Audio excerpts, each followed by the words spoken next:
Hi friends, నేను మీ గణేష్. ఈ దేశం ఎంత పుణ్యం చేసుకుందో. గురు గోవింద్ సింగ్ జీ మహారాజ్ ఆయన తండ్రి 9వ గురువు అయినటువంటి గురు తేజ్ బహదూర్ గారు గుజరీ దంపతులకు 1966 డిసెంబర్ 22న జన్మించారు.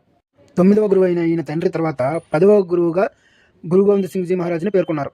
ఈయన సిక్కు మత సంప్రదాయాలను, యుద్ధ విద్యలను నేర్పారు. ఈయన గొప్ప కవి, యోధ, జ్ఞాని.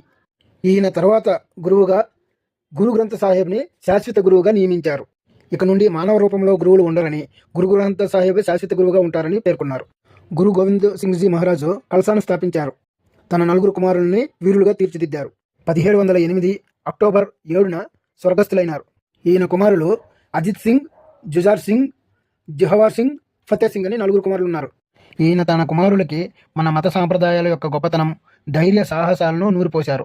అయితే సాహెబ్ జాద్ అజిత్ సింగ్ 18 సంవత్సరాలు, జుజార్ సింగ్ 14 సంవత్సరాల వయసులో ఇస్లాం మత పితాచులతో యుద్ధంలో వీరమరణం పొందారు.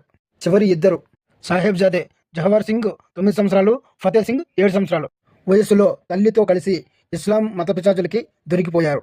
ఆ తల్లి మంచులో 2-3 రోజులు ఆకలితో ఉన్న వారిని అనేక ఆహార పదార్థాలు తెచ్చి ముందర పెట్టి మతం మారండి అని చెప్తే ఆకలితో ఉండడానికి నిర్ణయించుకున్నారు తప్ప మతం మారకపోగా, చివరికి చిన్న పిల్లలను కూడా చూడకుండా మంచు గోడల మధ్య సజీవ సమాధి చేశారు. అందుకే చిరస్మరణీయులయ్యి పూజలు అందుకుంటున్నారు. ఈ చరిత్ర అంతా తెలియనివ్వకుండా కాంగ్రెస్ ప్రభుత్వం మనల్ని మోసం చేసింది. ఇప్పుడు కొంతమంది పరాయి మతస్థులు ఇచ్చే ముష్టి కోసం ఆశపడి మతం మారిపోతున్నారు. మన పూర్వీకులు మన కోసం ప్రాణత్యాగాలు చేస్తే మనం కనీస కృతజ్ఞత లేకుండా గొర్రెల్లో ఎవరు ఏం చెప్పినా వినేస్తాం.